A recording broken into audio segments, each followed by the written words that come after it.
Hello again. Hello, I'm gifted beyond words. Most everything is beyond words. Why we speak is that we have a Buddhist who understands the relationship between... Where? You see, this is a true Buddhist. The Buddhist, when I say, she says, where? That's a koan already. Where is the Buddhist, says the Buddhist. They don't know what a koan is, though. Or maybe some of these people who are watching us do, because this is Cambridge after all. Yes, a koan is like, what's the sound? The famous one is one hand clapping. And somehow, if you can really get that, well, I have a beautiful riddle that's not as deep as that. Can I share a riddle with you? Yes, please do. So welcome. This is Aha, as you didn't know. Aha!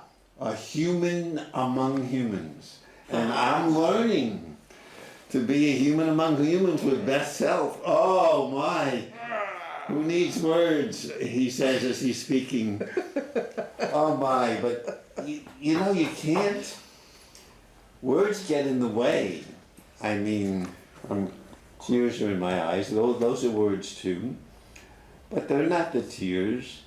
And the Buddhists knew that the finger pointing at the moon ain't the moon. That ain't the moon. Nope.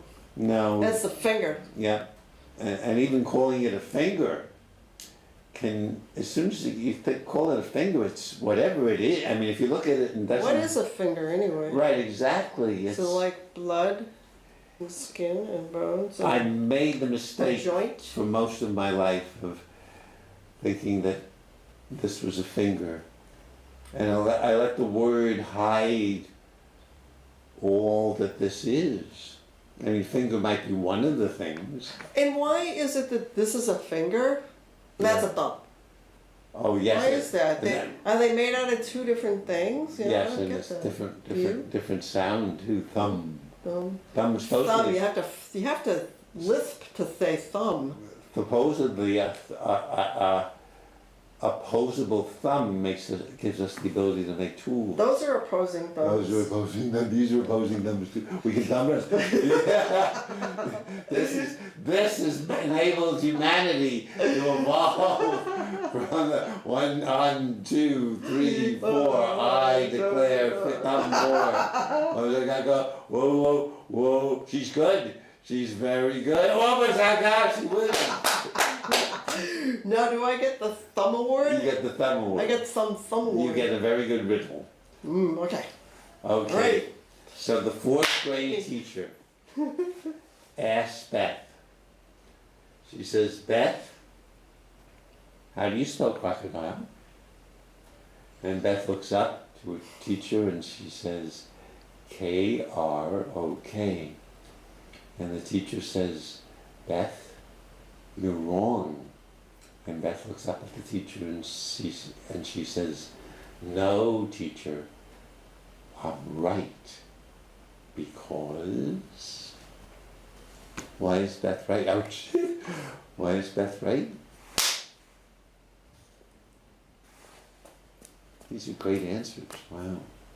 I'm going to ask you the riddle again and you're going to maybe get me, oh wow. Oh, it's quite a lot.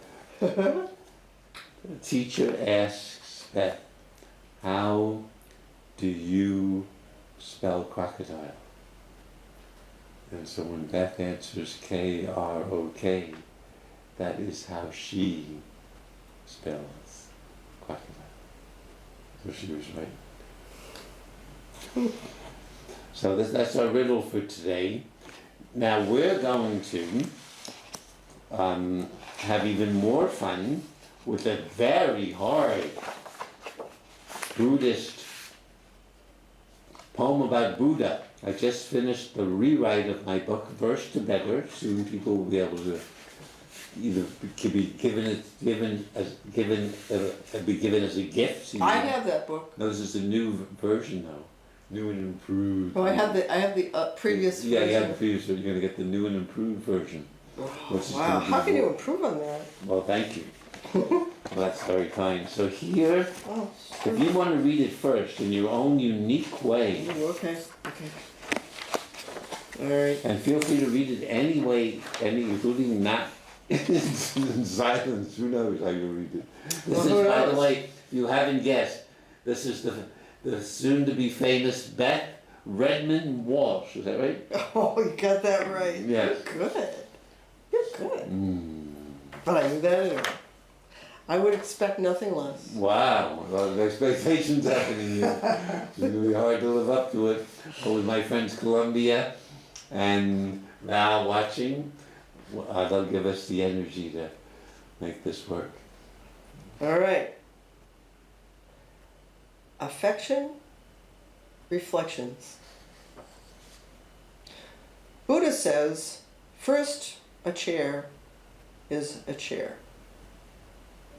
Focused, we feel the chair is made of air, dissolving into all, here and there.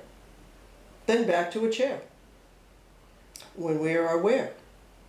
So when we are here, we are everywhere, eternally being here, swinging there. While solid, we are also playing with stars, recreating with all, whoever we are. Thank you for that. Oh, you can keep it. I'm going to read it one more time and then I'm going to hear what you have to say if you like. Okay. And then I might have, who knows what I will say. All right. Affection, reflections. We're doing that now, reflecting. Buddha says, first, a chair is a chair. Let's get down to it. Focused,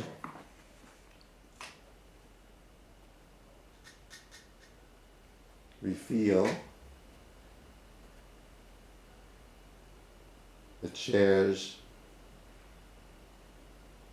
made of air,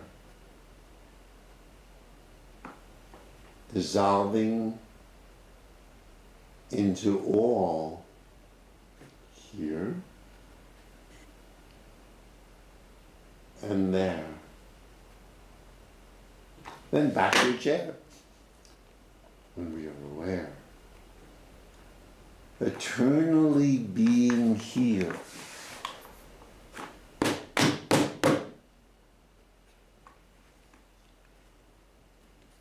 Swinging there. While solid, we're also playing with stars. Recreating with all, whoever we are.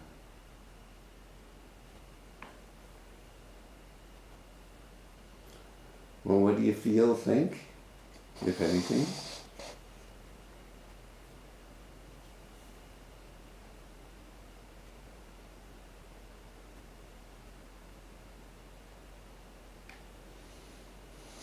Don't know.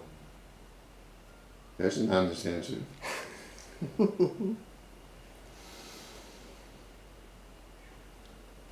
I sometimes imagine that, well, not imagine. I have another poem that will explain this.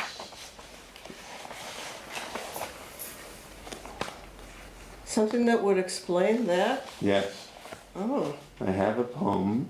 What could possibly explain that? I thought you did a perfectly good job. Oh, yes? I thought you did. Okay. Good. Yeah. Thank you. So is that you're a Buddhist practitioner? Mm-hmm. Does that? So, such as it is. Yes. Does that do? Well, you've been for 11 years meditating most every day. Well, it's been longer than that, but still, I mean.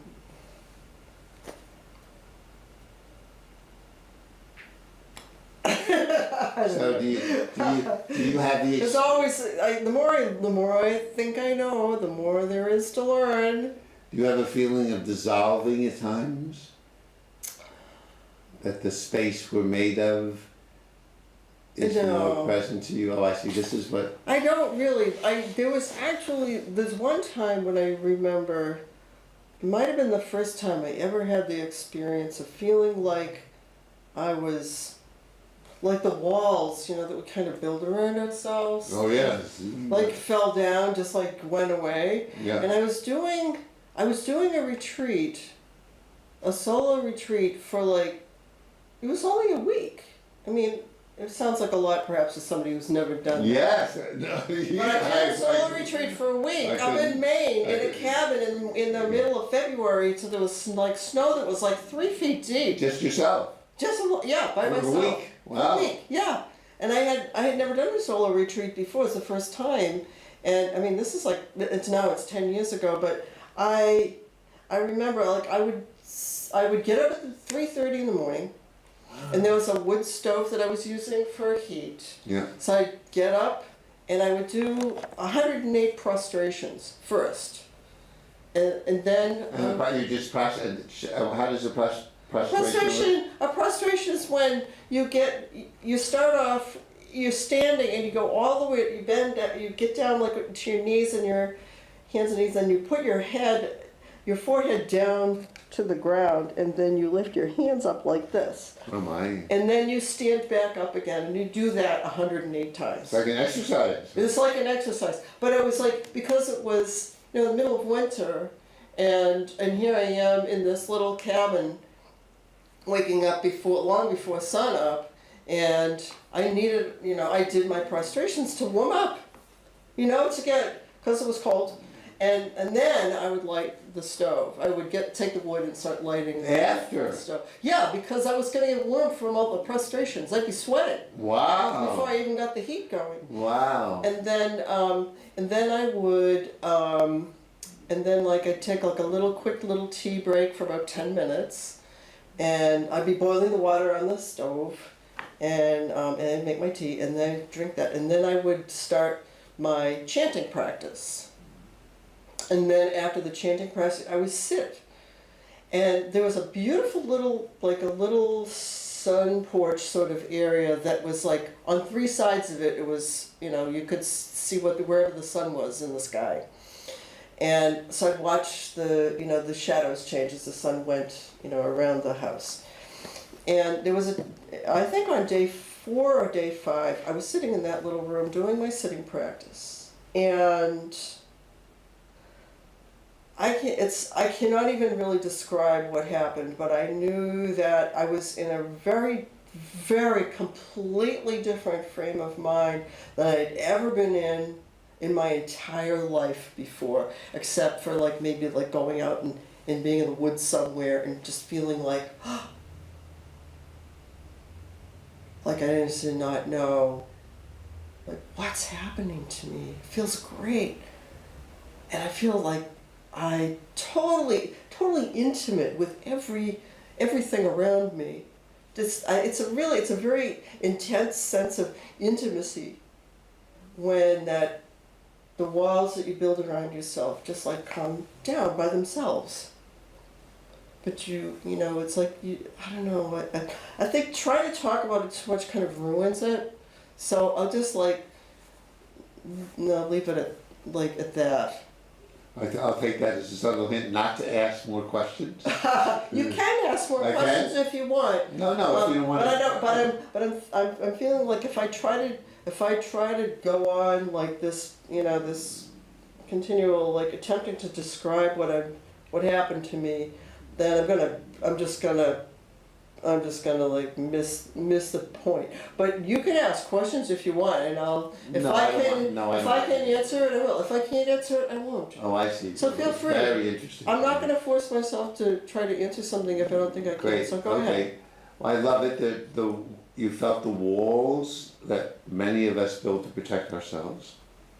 I had so many. I told my friend Wendy Orange that in the Kabbalah, the Jewish mystical tradition where they try to experience God, not just talk about it, they say that there's at least 365 walls or shells in the way around us. 365? Yes, at least. And one for every day of the year. And Wendy said, only 365? So I've been taking them down. I needed them. I thank them for protecting me. And I love what you say, I'm beginning to feel that.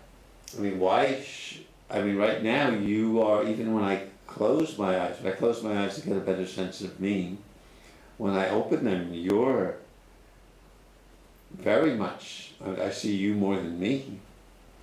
And if there's no walls, wow, help us, fortunately. That's very nice. I mean, I could feel like I'm you, I think. Like I'm an actor, I could play Beth. Mm-hmm. Especially if I had your hat on. You can try it on if you want. Yeah? Yep. I think, yes, that's going to... You have a bigger head. Oh, but it helps. It's like wearing a costume in a play. I can feel more Beth now. They say if I mimic the way you're... Yeah, that helps too. Why? I have to do that without losing Michael. You won't lose. No, I'm just learning. The reason I had the walls was to not lose Michael. So when you say you're intimate with everything around, and you just gave me this amazing gift, which is these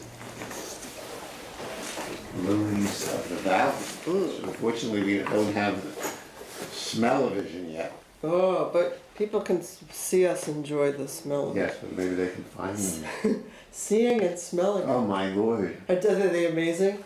So again, words can't. These are actually, I think, like these are probably ones that Maybe we should bloomed hold them like up a a few little bit days so people ago. could see. These. Even seeing There them. we go. They look really neat against the blue background too. So wow. My yard is full of these right now. They're like the whole side yard. Well, no, half of the side yard is full of these. And across the street, there are also these just all over the place. And when the sun hits the area of the yard that they're in, and the air is very warm, it's just the whole yard is suffused. Even like out to the sidewalk, you walk by and you smell this, and it's just like, oh my God! It's just. There's a French word for these, and there was a perfume that was named after them like years, like probably 40 years ago.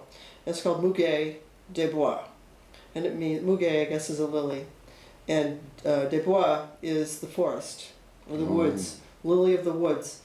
Muguet des Bois, and that's. Can you imagine like if these were like if the tons of these are growing in some like forest somewhere, and you walk through, and all of a sudden you smell this. Oh, and it's just so intense. Anyway. So it would be a nice perfume just as it is, not adding anything to Put it. one behind your ear. I've never done that. Only a flower child. I don't even know how. The other way. Like this? Yeah.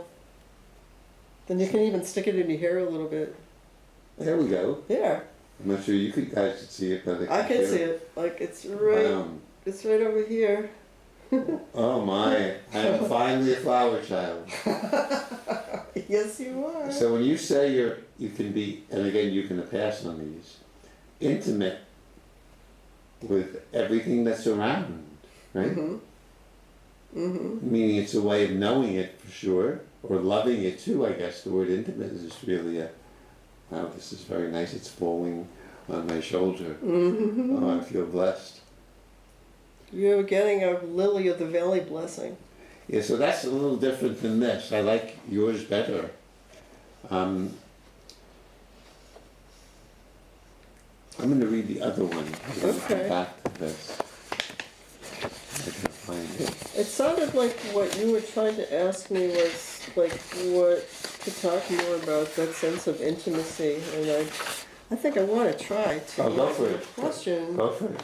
I think the word intimacy really feels like a very.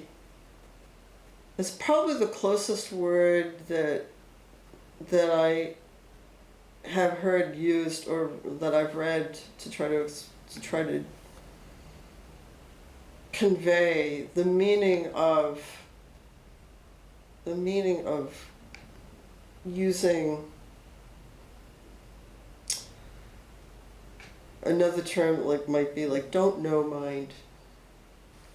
Mm-hmm. And when we say that, we're talking about, I think I could probably illustrate it by doing what we were just doing with the flowers. I could sit here and say, white flowers, green stems. And then somebody might say, well, what does it smell like? And I could keep on looking at it and go, white flowers, green stems, long, skinny, little bell-shaped things. Well, that doesn't tell me anything about the smell. And, well, can you describe what that smells like? Well, it's kind of like a soft, sweet smell, but really, that really doesn't convey it. What would tell you how this smells? Wow. What would tell you that? What would you do to tell somebody? How is somebody going to know what this smells like? What are they going to do? What are you going to do if you didn't know what this was like? Would you ask me? Or what would you do? I mean, the one thing that popped into my mind was Jesus Joshua say, consider the lilies of the field. They neither toil nor, I think, spin, but nothing could be more gloriously dressed in the world than them. So maybe a poem, since we're talking about poetry, or a song might begin to hint, just begin to hint at what it is smell like, maybe. Will you ask me? Okay, what would you say? How would I?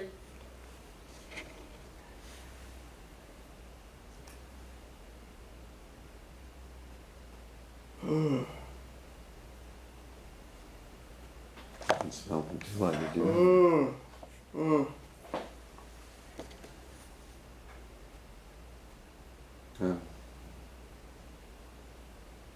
I mean, I think that's true of everything. I opened the show. Well, you have more to say, or was that your answer?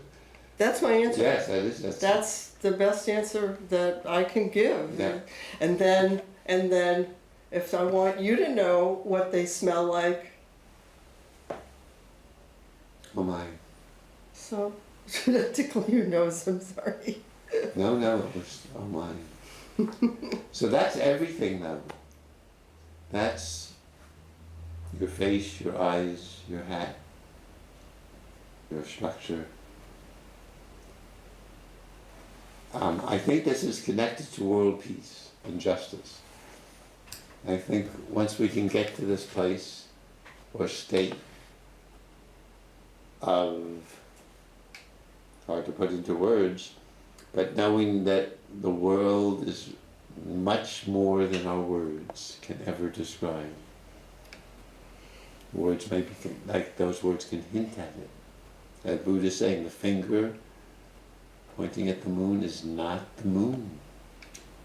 The moon is the moon, and even that word, I'm an expert, can get in the way of experiencing what the moon word is pointing toward. And so this is true of everything. Everything. I mean, people we know or people we're getting to know. Right? The more I don't know,